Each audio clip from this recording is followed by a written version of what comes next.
It's a great honor for me to be here at the Empire Club of Canada today, which is arguably the most famous and historically relevant speakers podium to have ever existed in Canada. It has offered its podium to such international luminaries as Winston Churchill, Ronald Reagan, Audrey Hepburn, the Dalai Lama, Indira Gandhi, and closer to home, from Pierre Trudeau to Justin Trudeau. Literally generations of our great nation's leaders, alongside with those of the world's top international diplomats, heads of state, and business and thought leaders.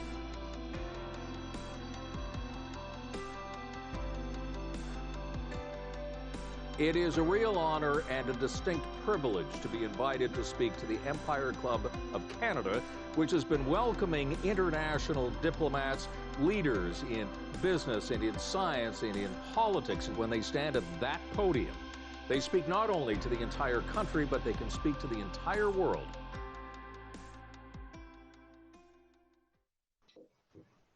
Good afternoon, fellow directors, past presidents, members, and guests. Welcome to the 117th season of the Empire Club of Canada and our second summer preseason event in the club's history. My name is Antoinette Tumilo. I'm president of the Empire Club of Canada and your host for today's virtual event, Preventing the Next Pandemic-like Event. This is our first Empire Evening event.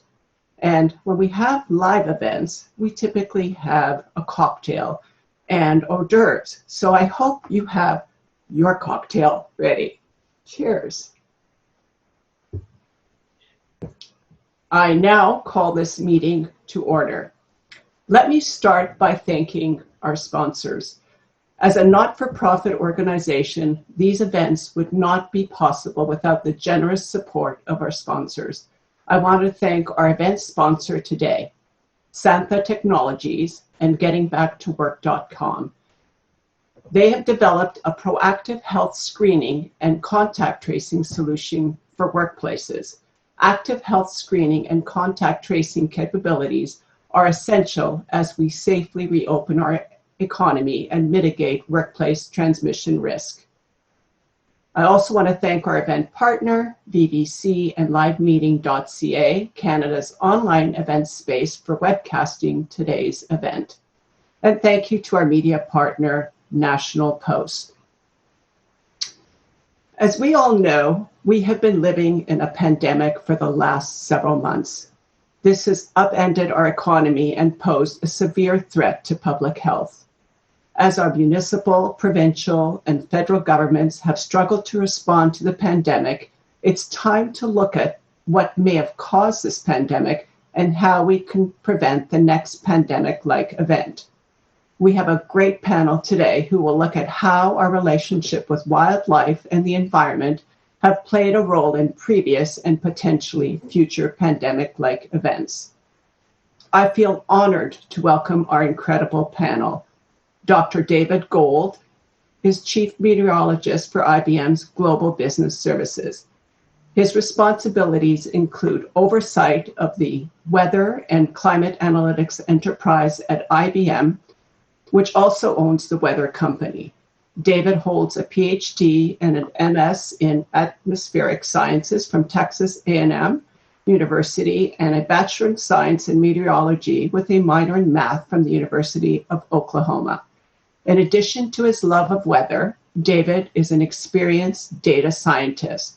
He loves to leverage machine learning and statistical modeling to model the relationship between business outcomes and weather. David also plays drums, does CrossFit, and even goes storm chasing. Nathaniel Nate Erskine Smith was elected the Member of Parliament for Beaches, East York in 2015. Before politics, Nate was a lawyer at a commercial litigation firm in downtown Toronto and one heck of a pitcher for the Queen's University baseball team, where he obtained a BA in politics and his law degree. Nate worked hard to bring an end to cannabis prohibition as well as being a champion for the environment.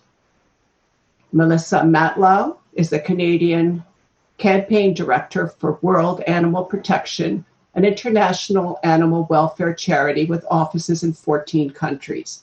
She has been leading successful animal welfare and environmental campaigns for nearly 20 years.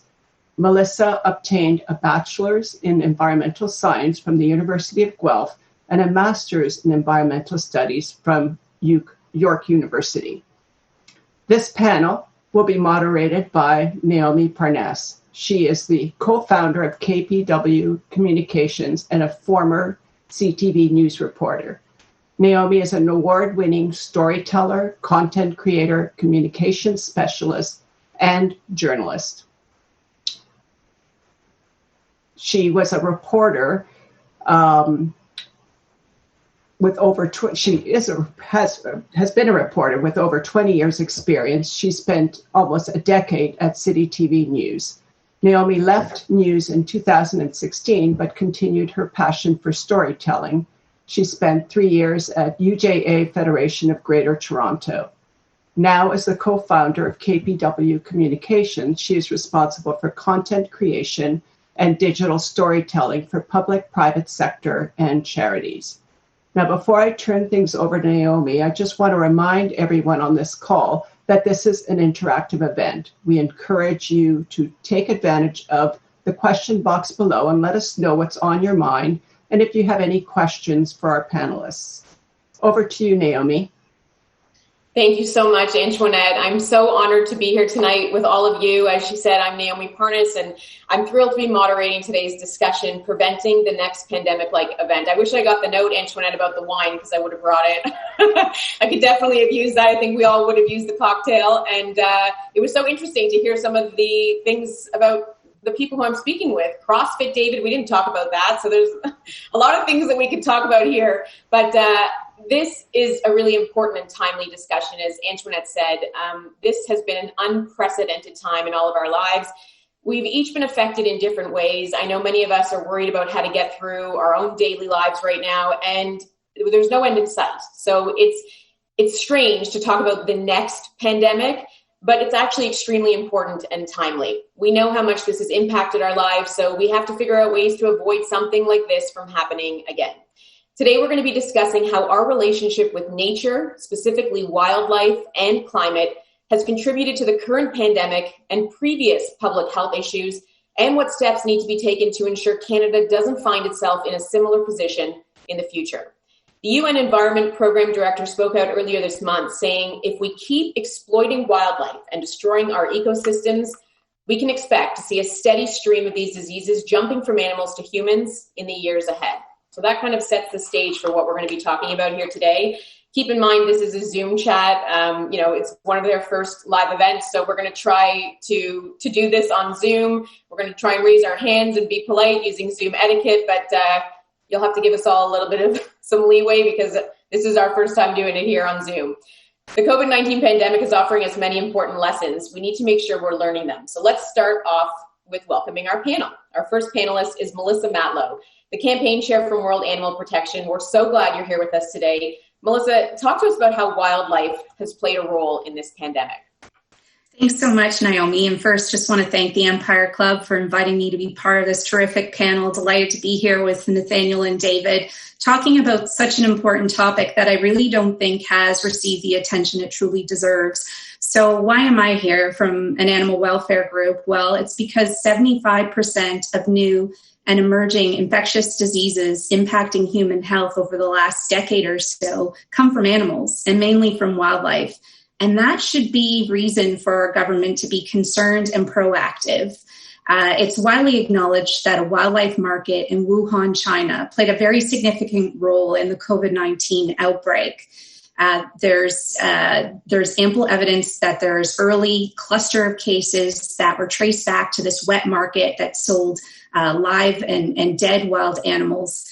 Scientists are suggesting they believe that the virus was transmitted from bats through pangolin to humans.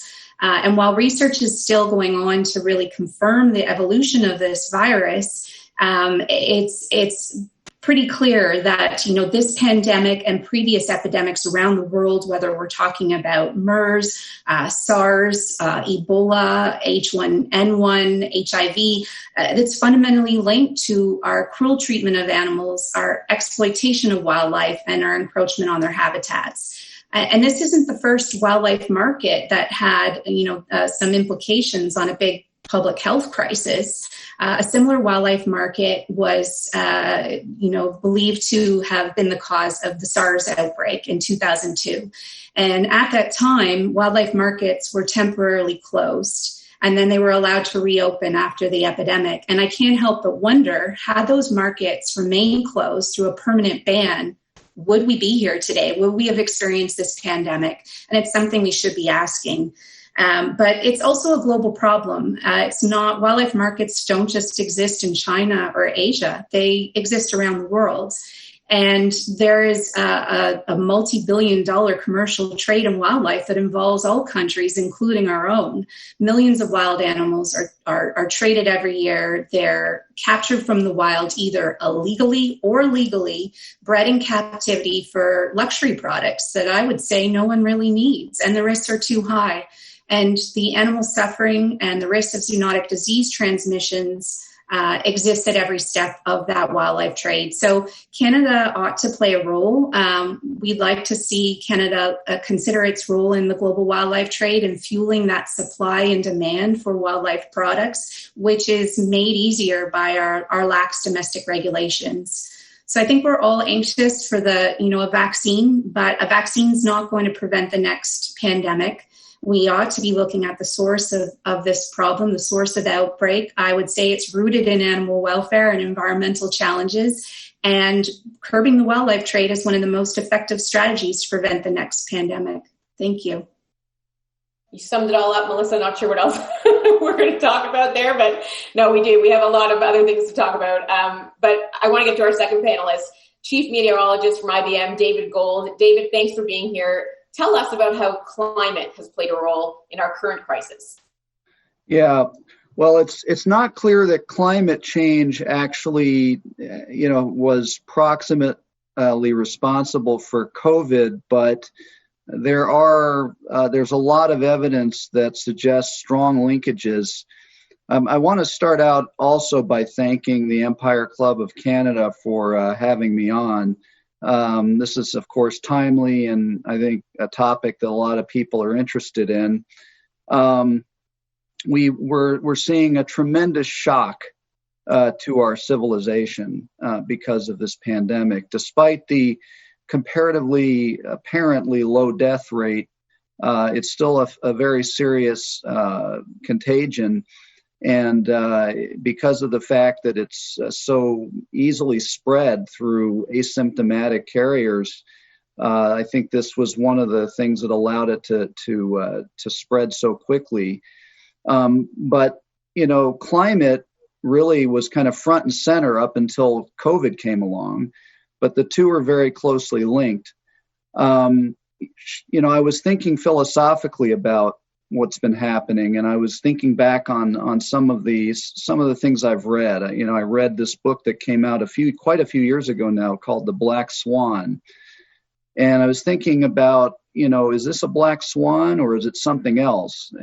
Shocks to civilizations and the infrastructure that humankind has built up, they come really, I think, arguably in two forms. One of them is black swans, which is attributable to author Nassim Taleb. And another is gray rhinos, which is a comparatively newer term, which is discussed by Michelle Wucker in her book by that name. The former, black swans, they're events that are extremely rare and completely unforeseeable. So an example would be, not a very relevant example for mankind right now, but a meteorite striking Earth and wiping out the dinosaurs would be a black swan event. Whereas arguably COVID and climate change are more like gray rhinos. They're actually comparatively higher in probability and foreseeable, but they're also neglected. We tend to put things on the back burner that either, we don't really think are going to be a problem, or that we think we have some time to deal with, like climate change. And the cost of not having comprehensive systems in place to deal with these events is huge, as we've seen. For the amount of money that the U.S. Treasury has laid out just in compensating Americans for the economic losses suffered over these last few months would have been more than enough to make a big stride toward net zero, meaning, to really significantly lower our emissions, our carbon footprint. And climate change, if unchecked, the cost of that will also be extremely high. But as I mentioned, there's a huge, body of evidence emerging that climate change is setting the stage for potentially additional disease outbreaks, possibly outbreaks that may, be larger than what we're seeing now as climate zones shift northward. So as warm air comes north, this may favor the outbreak of dangerous pathogens that are currently endemic to tropical regions. They may now start to be seen more and more in middle and high latitudes. And so, those are some of the linkages that I think are worth looking at, and I'm glad that we're here to talk about it. Thanks, David. We're thrilled to have the Member of Parliament from Beaches, East York, joining us today. Welcome, Nathaniel Erskine Smith. Nate will offer us insight into the role government can and should play. Hi, Nate. Hi, yeah. Thanks to the Empire Club for hosting this conversation. Hearing from Melissa and from David, each emphasizing different aspects of this challenge, be it animal protections and welfare and climate change, I would encourage everyone as we anchor this conversation to read a report from the UN Environment Program from earlier this month, focused on preventing pandemics, future pandemics. And while, of course, we have to stay focused on the fallout and the health consequences and limiting the current challenges we face with the COVID-19 pandemic, we have to also have our eye on the future and how we can prevent future pandemics or future pandemic-like events that are, whether it be climate change and the real negative impacts not only on human health, on animal health, but also on our economies. And so when we look at that report, we see these ideas of animal protections, human health, and environmental considerations come under the banner of a One Health approach. And that has to be our focus. It has been a focus of Health Canada in tackling antimicrobial resistance to date, which is another issue that increases pandemic risk and risk of disease emergence. And so I think we obviously need our government and officials to sit down and look at all of the areas of potential pandemic risk, both domestically, but also internationally, and how, whether it's the wildlife trade, whether it is intensive animal agriculture, whether it is the need to reduce climate change risks, that all of these factors provide risks for future pandemics, and governments need to take action on all of them under a One Health approach.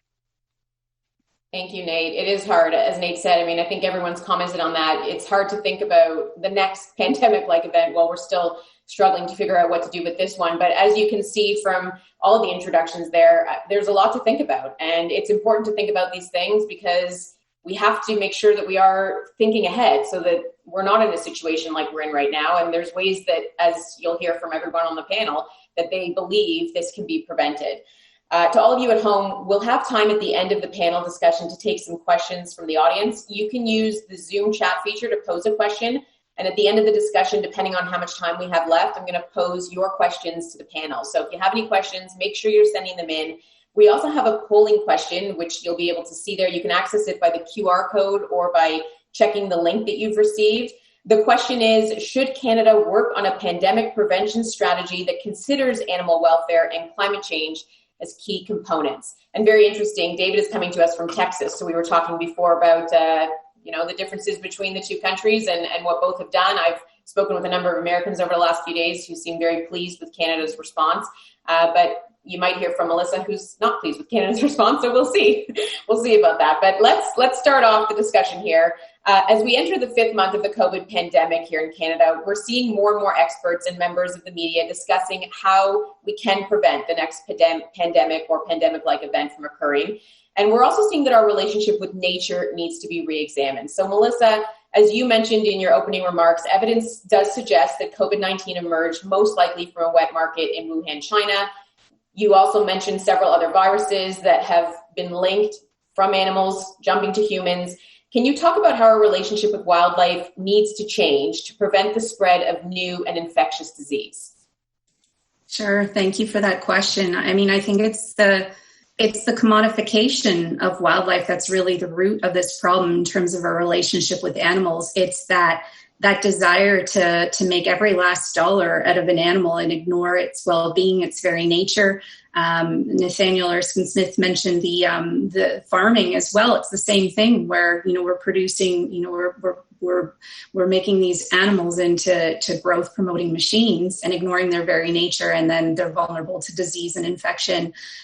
So this is, and you see it in our policies. Our wildlife trade policies are designed to protect the commercial trade, the commercial business, this multi-billion-dollar business, at the expense of all these other external costs to animal welfare, to the environment, to public health. And that's what really has to change.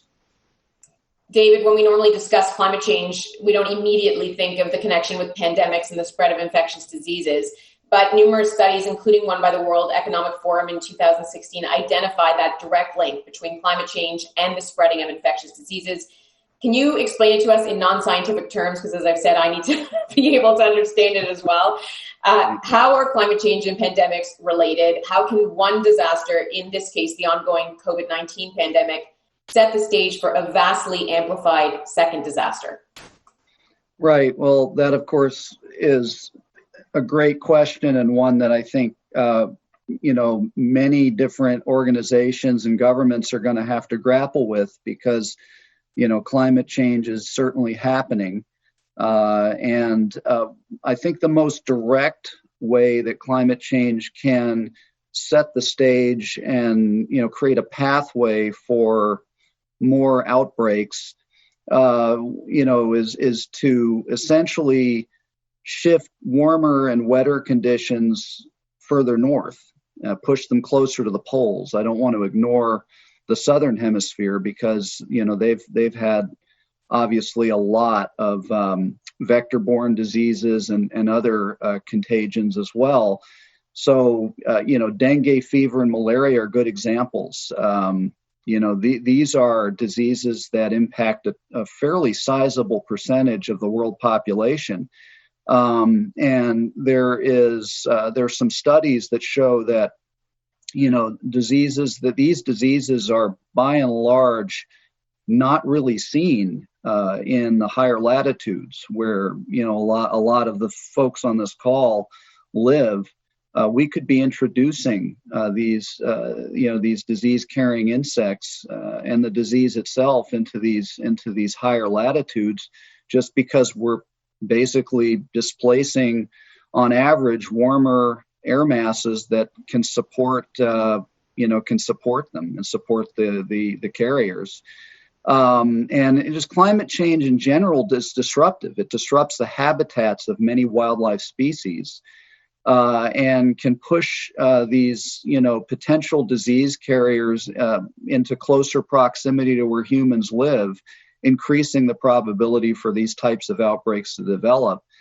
I was reading the other day a statistic that epidemiologists have identified, I think, nearly 2 million potentially harmful viruses passing between animal populations that have not yet spilled over to humans. And with rapid climate change occurring, that's a pathway to facilitate the spillover. So, that's some of the pathways can be just explained by the fact that we're making larger areas of geography more favorable for the insects and the animals, the carriers to thrive. But then some of the same factors that may be contributing to climate change can also, again, set the stage for proximity of humans and wildlife. I mean, think about how Ebola happened. I mean, there's some evidence that, clear cutting of forests is playing a role in pushing certain species of bats out of their natural habitat to the edge of the forest in close proximity to new development and where people are. And so, in general, some of the same factors that can actually change the climate, namely things like clear cutting of forest on an industrial scale, can also disrupt habitats in ways that, that make us more prone. Yeah, that number 2 million. I've done a lot of reading in order to do this panel, and it is actually very scary when you think about what else is out there. Nate, as an MP from Beaches East York, you've been working nonstop with the federal government on our pandemic response and economic recovery. Studies related to the topics of climate change and the wildlife trade say governments must make smart investments to avert another outbreak. They say they must control illegal wildlife trade and need to take action on climate change. Has the government begun to determine what steps it needs to take from a wildlife and climate change aspect to protect public health, or are they there yet? Where are they? So certainly government has been running off its feet in many respects to address the economic fallout and health consequences of the current pandemic. But I would say work has been in place prior to the pandemic to address many of these issues. And I just want to highlight the point that both David and Melissa have made about the consequences of animal-human interaction here. So the UN report makes it very clear. Melissa mentioned 75% of new and emerging diseases are coming from animals. Also, we know 60% of human infections to date have come from animals as well. And so whether it is encroachment on habitat, whether it is the wildlife trade, whether it is intensive animal agriculture, all of these increased interactions as between humans and animals present disease risk, present potential pandemic risk. In terms of where the government's at in addressing those kinds of interactions. So if we look at climate change, absolutely, we've made significant progress. When I look at Environment Canada's report from early 2016, our projected 2030 emissions were 815 megatons. The most recent report from early 2019 has us down to 592 megatons, so a 25% reduction. Is that progress? Absolutely. Is it significant progress? Yes. Is it enough? No. And so while things have been sideswiped in part, I expected this past budget, had there been a budget, to be a climate budget. We did not have a budget because of the pandemic, of course. And so there are active conversations about implementation of our platform commitments on climate. There are active conversations about a green and just recovery. So I would say on climate, we are very much focused. You'll also see a focus on biodiversity and protecting greater tracts of land and water. So there's that focus as well. I would say on the wildlife trade, and I think Melissa and World Animal Protection have been right to highlight the need for action here, because I don't see the government moving as quickly, and certainly I don't see previous commitments from the government to tackle the wildlife trade in a serious way versus our strong commitments on climate, for example. And similarly, when I'll finish off by focusing on industrial agriculture. So it's mentioned in the UN report. It's also, I remember sitting in a briefing from the World Bank a number of years ago focusing on antimicrobial resistance, society of superbugs. So the vast majority of antibiotics that are used around the world, and it's true in Canada too, are used in the course of animal agriculture. And that creates pandemic risk, disease risk, but potentially pandemic risk in the sense that these superbugs, we aren't able to respond to diseases in quite the same way as we could if we don't have the possibility of using antibiotics in an effective way, because they've been overused previously. And so Health Canada has actually taken a serious role in tackling antimicrobial resistance. So I would say, if I look at the big picture, pre-pandemic, there were a lot of conversations underway on climate and AMR to tackle climate and disease prevention, less so on wildlife. And I would say we haven't yet, as a government, started to have real active conversations about post-COVID, the steps that need to be taken to prevent a future pandemic with that particular lens in mind, in the way that the UN's brought to bear earlier this month. And I'm supposed to get to my second question, but just to respond to that, Nate, I mean, how quickly do you think, Melissa and David, that the government needs to act? I mean, should this be, obviously everyone is so focused right now on what they need to do right now. Do you think this is something they need to do immediately? Like, is this something they should be thinking of right now? Melissa, maybe you want to go first. I mean, if they had been before, maybe, we would be preventing some of the risk here. If countries, not just Canada, had called for a shutdown of wildlife markets after the SARS outbreak, maybe we wouldn't have been here. So, there's no time to, yes, they could take time to deal with the economic recovery, but I think, as David has mentioned, it takes a crisis to move a government into action. And unfortunately, with the climate crisis, it's not as visible. Now's our time to rebuild back better, build our economy back better, and try to facilitate a transition to a different way of living that's more resilient and prevents, and it's pandemic proof. David. Well, I mean, I think certainly with regard to, now that we've seen the cost of pandemics, I think immediate action is needed. But the question is what action? And I think, again, not to speak out of turn because this isn't my area of expertise, but it seems to me that we just need better understanding. We need to, really ramp up research into, why did this happen? And I think Melissa's given some very good insights into that in the way of wet markets and the fact that, now you put people next to carriers where maybe they wouldn't have been before. But we need to understand, where are these hot spots? We need to stop having failures of imagination. Where will the next pandemic, where are some candidate hotspots in the world where this is happening? And we need to act to make sure that we minimize the risk of that occurring. With respect to climate change, we're already seeing severe global impacts. The science of attribution has improved to the point where we can say that there's an X%. We can actually say that this heat wave is X% more likely to have happened because we have climate change, rapid rise in the global temperature, which is manifesting in regional ways that are very important. We need to definitely take action there. First of all, even if we shut off all carbon emissions forever tomorrow, the atmosphere is still going to be responding to this perturbation that we've introduced for a long time. Carbon dioxide has a very long residence time in the atmosphere. It's changing the chemistries of the ocean. So we have to act because there's an inertia in the system that's not going to just turn off.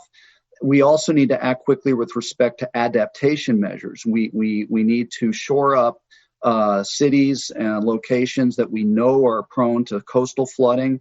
I'm going to talk about, I think at some point I might mention Superfund sites. There was a study just released where, Superfund sites are at risk of being inundated. We need to act immediately to shore up those sites because, those are huge toxic waste facilities. We don't want inundation to occur and release that level of toxin into populous areas. So yes, I think government, in some cases, depending on, the severity and the proximity of these impacts, government needs to act.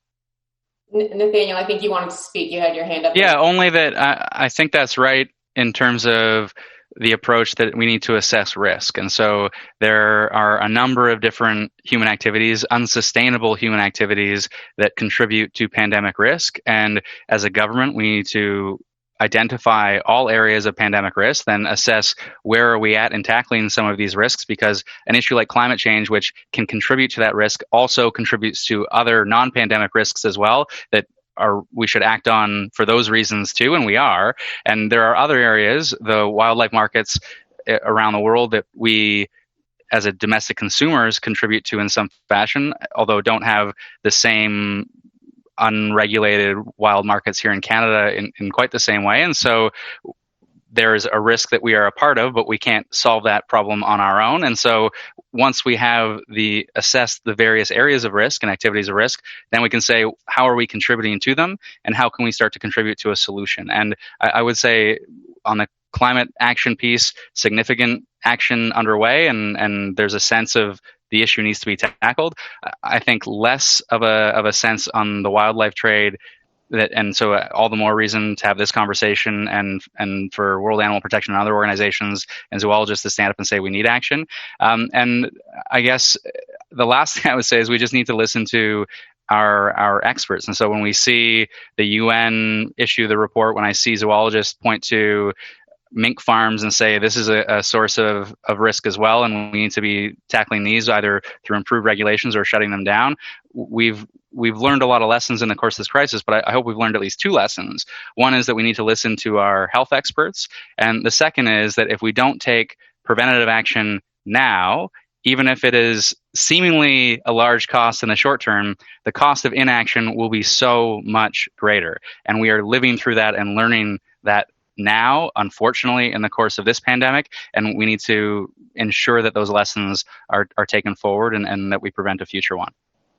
Melissa, the way you speak about it, I mean, it almost seems logical that it would just be, that would be the thing, just shut them down. I mean, if you know, the way you present it and the facts that we know and the evidence that we have, it would be to really work on shutting them down.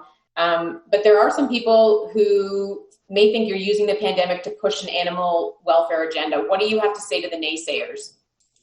Sure. I mean, yeah, let's be clear. Our mission is to end animal cruelty and to advance animal welfare, but solutions to protect animal welfare have positive benefits for human health and the planet as well. So we always work to protect people and animals alike. But I mean, there's zoonotic disease experts are backing our call for curbing the wildlife trade.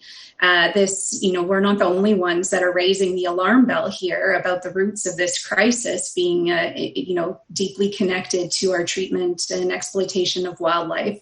And it's very much an animal welfare issue. If you look at the conditions at a wildlife market, here you have different species that would never encounter each other in the wild, kept side by side in close proximity in stressful, cramped cages. That's an animal welfare problem. And when animals are stressed, they're more vulnerable to infections and more infectious. Now you mix the people into that situation, you can see why these wildlife markets are the ideal environment for the emergence and spread of deadly diseases. Now, we don't have the same wildlife markets here in Canada, but we certainly have characteristics of that. And we have situations where you have diverse species in cramped quarters, and we have very little regulations to really address not only the zoonotic disease risk, but the environmental risks and the animal welfare as well. And so, David, I'll ask the same question to you. What's your response to people who think that climate activists are using this as a way of pushing their own agenda? Many people will argue this is not where we need to be putting our money. We should be putting it into healthcare, long-term care facilities. I mean, there's so many other things that are close to people's hearts right now, and it may not be the number one priority. What do you have to say to them? Well, of course, you have to prioritize, but Nathaniel said something extremely important and insightful and true, which is you have to do risk assessment. Risk, I think you can think of it as basically the cost of an outcome multiplied by the probability of the outcome. So if you have an outcome that has a 1 in 10 chance of occurring, but it'll cost $100 trillion, and you have another outcome that has a 5 out of 10 chance of occurring, but it only costs $10 trillion. Well, you can look at you can sort of then weigh the different costs and say, we might want to take care of, or at least give equal weight to the potentially much costlier event, even though it has a much lower assessed probability of occurrence. So, while we have a lot of uncertainty about the impact of climate change, there's some things we're very confident in, and there are some things that we're not. We're very confident, for example, in the fact that, temperatures are rising about twice as fast in places like Canada as in the southern parts or the areas closer to the equator. But it's hard to see that leading to something like severe heat stress. However, we have lower confidence that it's creating much more extremes. For example, there's a lot of debate about what's the risk of a much more of a active hurricane season, right? Because of climate change. Much less confidence, but those are very expensive events. So you have to kind of look at the cost of the potential events and the probabilities and sort of do some risk assessment. Nate, in your time as MP, you've worked on animal welfare and climate change initiatives that you feel will help reduce the spread of disease and potential pandemics. What more do you think needs to be done? And I'm curious actually what you're hearing from your own constituents. Do they think this is where the money should be spent? So what I hear from constituents overwhelmingly is challenges associated with the current pandemic, and certainly between March and June, it was an overwhelming onslaught of emails and phone calls, whether it was small business owners or individuals who had lost their employment. And as we look to potential recovery efforts in the longer term, I've certainly fielded a lot of correspondence from constituents who want us to tackle climate change and maintain a climate lens to those efforts. I haven't received a great deal of correspondence about preventing a future pandemic, which is all the more reason why I think the UN report and this kind of conversation is really critical to highlight this issue, highlight ways of addressing future pandemics, and making sure that people are writing to their members of parliament and writing into cabinet ministers and calling for action, and having these conversations among one another to raise awareness and education. My own work in Parliament has not so much been focused on pandemic risk to date. So I've certainly helped found an animal welfare caucus and focus on animal welfare efforts because I think animals should be treated humanely and with basic respect and compassion, because they think, feel, and love, and the science is there. We just haven't caught up as a matter of our cultural practices. And I say cultural practices, we can point to wet markets, but we can also point to industrial agriculture here in Canada and the United States as well and beyond. So I think this is an area where, just as World Animal Protection is taking these issues seriously, our Animal Welfare Caucus can take these issues seriously as well. On climate action, I've certainly been vocal as well. I introduced net zero legislation, helped call a climate emergency debate in the last Parliament, and I will maintain that focus on a green, just recovery, clean transition, however we want to frame it. Clearly, tackling climate change needs to be central to any recovery effort and public stimulus on the way outside of this pandemic. In terms of what more needs to be done, I do think, and I would come back to that push for government to engage in a more serious risk assessment with respect to future pandemics. But I would also say we should also reflect on our own practices as far as it goes. It's easy for Canadians or Canada to say, well, this happened in China, and if they just close down these markets in a way that they've done post-SARS, maybe this wouldn't have happened. And yes, there are international efforts that have to be undertaken by our government alongside others. But I think we should also reflect on our own behaviors, our own habits, our own contribution to whether it's the wildlife trade or industrial agriculture, and say, how can we change our behaviors to reduce deforestation, to better address climate change and reduce the impact of climate change, to better strengthen biodiversity, to, what was really telling from the UN report is they highlight unsustainable human activities, and the number one activity is the increasing human demand for animal protein, and whether that is agricultural intensification or the wildlife trade.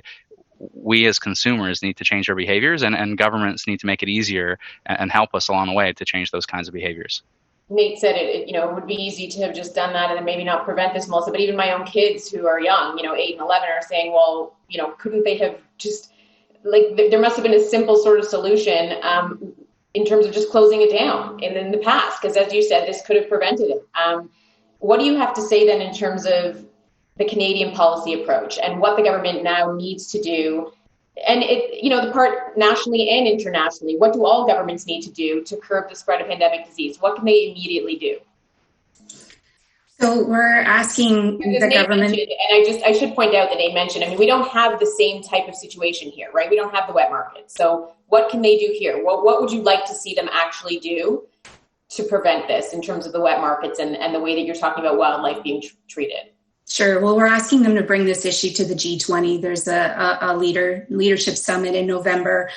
We think, the world's 20 largest economies have the influence and power to move this world into action. It really does need to be a global problem. Even if we don't have the exact same type of wildlife market here in Canada, they do exist around the world, not just in China. So we need countries to encourage a stronger ban. I don't think regulations are working.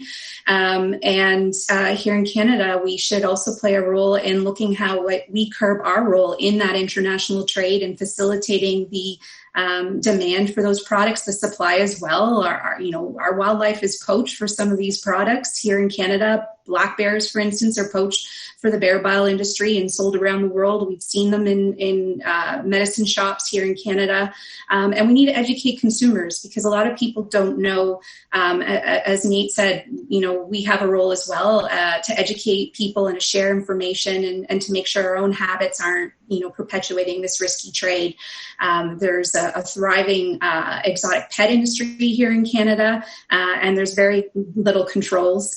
We'd like to see Canada, harmonize provincial regulations to reduce the risks that exist in our current wildlife trade. Nate also mentioned the fur farms. There's been COVID-19 outbreaks in the Netherlands, in Spain as well, and we have a thriving fur farm business here in Canada. It's something we got to look at because COVID-19 spread like wildfire in those markets. It's causing Netherlands to phase out that industry. So, it deserves to be a conversation right now. We'd like to see this as part of Canada's pandemic prevention strategy. I'm going to get to the audience questions in a minute, but David, I also want you to comment on that. And I guess you're going to come from an interesting perspective because, as I said, you're in the States.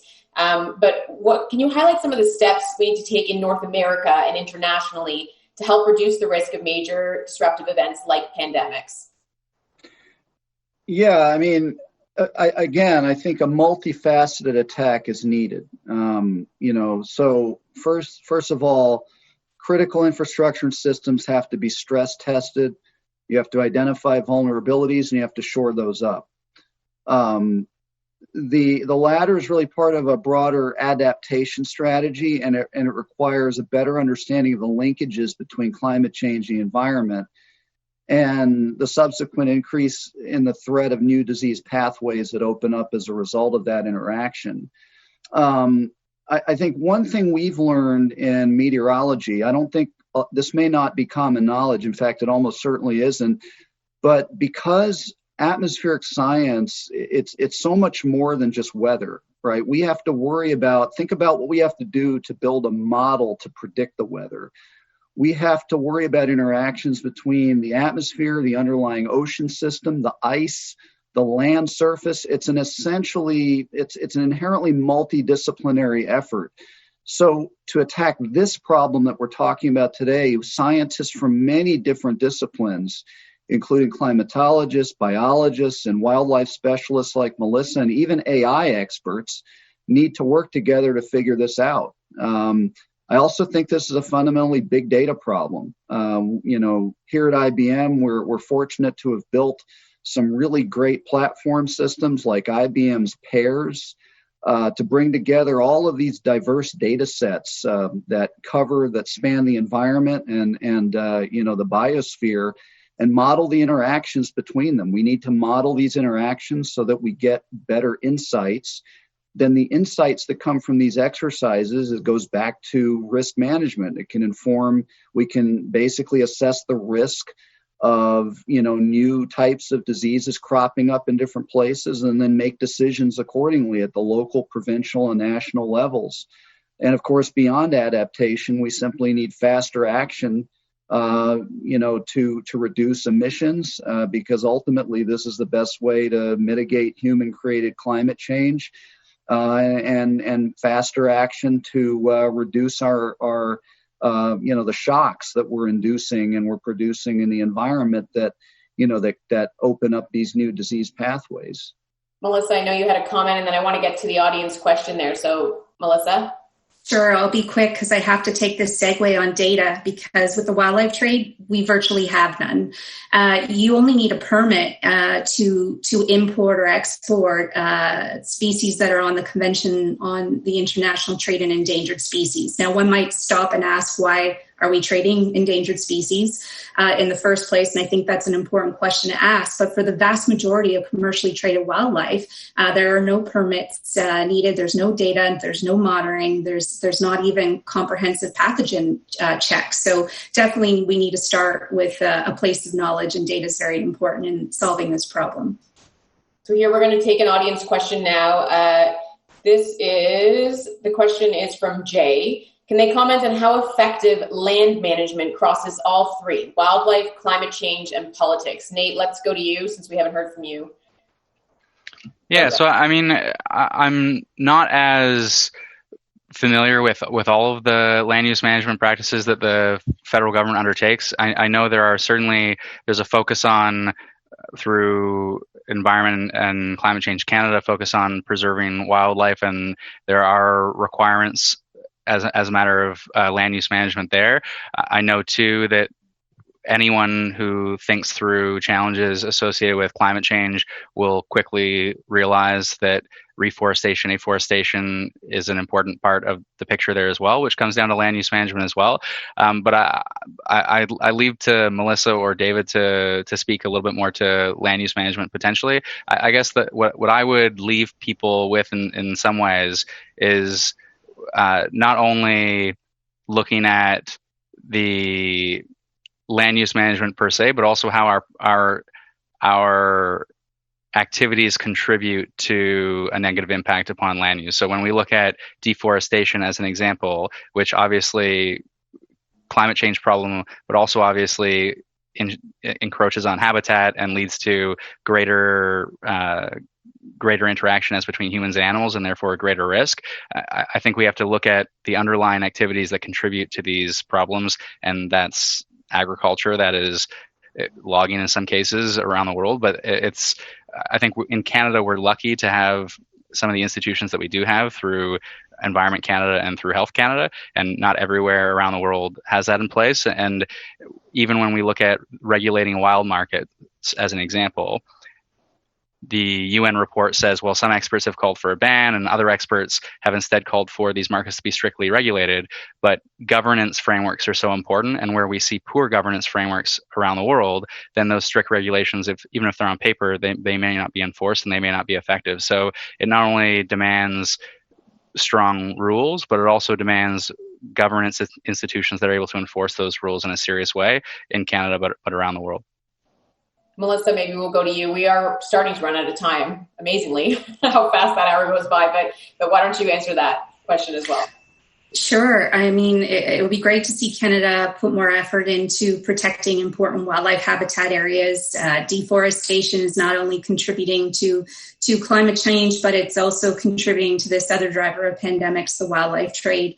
And the more people are able to encroach on wildlife habitat, the more we're in contact with these potentially, deadly diseases that could spread. So I think what we've learned from this discussion is that we really need to get to all these different roots of the problem. It's complex, and there's a great opportunity to develop in a better way. David? Well, I mean, I think we've hit a lot of the key points. Land management was improving the way farmers manage the land was key in preventing another Dust Bowl like we had here in the States in the 30s. We've seen a big increase, it seems, in some areas of massive wildfires. And that's in no small part due to suboptimal land management practices. Whenever you clear cut a forest, if you do that over enough of the earth, it may actually have a slight cooling effect, because you basically lighten the surface of the earth, and some more radiation bounces off and goes back to space. But you also create areas that are drier. And they're not as absorbent. They don't have the plant material to absorb CO2. And then, as we've discussed ad nauseum, you disrupt those wildlife habitats in ways that increase the risks of spillover of these diseases from potential carriers to humans. So you can see all of these linkages that we've, I think, hit multiple times in this discussion. Thank you all so much. I want to take a look at that poll. The poll question was, should Canada work on a pandemic prevention strategy that considers animal welfare and climate change as key components? Obviously, you guys did a really good job of convincing everyone, because the poll is at 100%. So everyone agrees. Nate, you can take that back to the government now. You can tell them that there's scientific evidence that this is what people are interested in. But I do think I've learned a lot. I think everyone who's listening has learned a lot. And I think we all, as I said, it's hard to think about the next when you're still struggling so much to survive through the one that we're in. But I think you all made some really interesting and important points about why it is so important to think about the next. So this was a really interesting discussion. I personally was honored very much to be here, and I thank you all for being here, and I'm going to throw it back to Antoinette. Thank you. I would now like to welcome Parminder Sandhu to deliver the appreciation remarks. He's CEO of Santha Technologies, Inc. Thank you, Antoinette. Well, that was a very insightful discussion. First, I congratulate the Empire Club to host a discussion on the potential root causes of this pandemic. The intersection of wildlife habitat and climate change are extremely important areas to study to prevent the next pandemic, or at least predict and respond better. So Antoinette, thank you for you and your team for hosting this event. Our panelists, Melissa, David, and Nathaniel, thank you for your thought-provoking ideas. As a society, we need to allocate resources for prevention, preparedness, and response for pandemics. Again, my appreciation for your thoughts. Naomi, thanks for moderating. I'm always fascinated as we've quickly adapted to working remotely, and you did a masterful job moderating this virtual event. Thank you. I'd like to just take a minute to introduce Santha Technologies and gettingbacktowork.com. Our team was built and launched on automated software solution to do active health screening of employees, customers, and workplace visitors, and to do rapid response contact tracing for those same employees, customers, and workplace visitors. All public health agencies are strongly recommending health screening. We've automated it and made that process much more cost-effective. Health screening and contact tracing is especially important as we prepare our workplaces for the interaction between COVID-19 and the cold and flu season. In fact, most of our customers were doing paper-based health screening, and with Santha, it's easier, faster, and gives you rapid response contact tracing capabilities. Our solution doesn't require any software download, doesn't use GPS geolocation or Bluetooth. Our solution is a web-based application that can be used on any device, anywhere with an internet connection. Please visit www.gettingbacktowork.com to learn more about our solution and how we can help your business open and stay open safely. Thank you. Thank you. On behalf of the Empire Club, I want to thank you all for being with us today. David, Nate, Melissa, wow, lots for us to take away, lots for us to think about, how each of us can help and do something about this. And Melissa, Naomi, you did a wonderful job drawing out the story so we can understand it, although sometimes they did get a little technical on us, but you did a great job of drawing out the story so we common folk can understand. Anyways, thanks again. I want to thank everybody, all of our guests for joining us today and members. And we have another terrific event planned tomorrow with another great panel.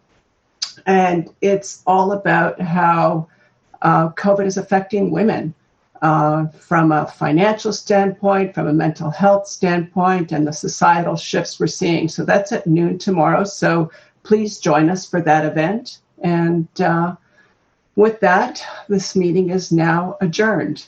So thank you all. Thank you.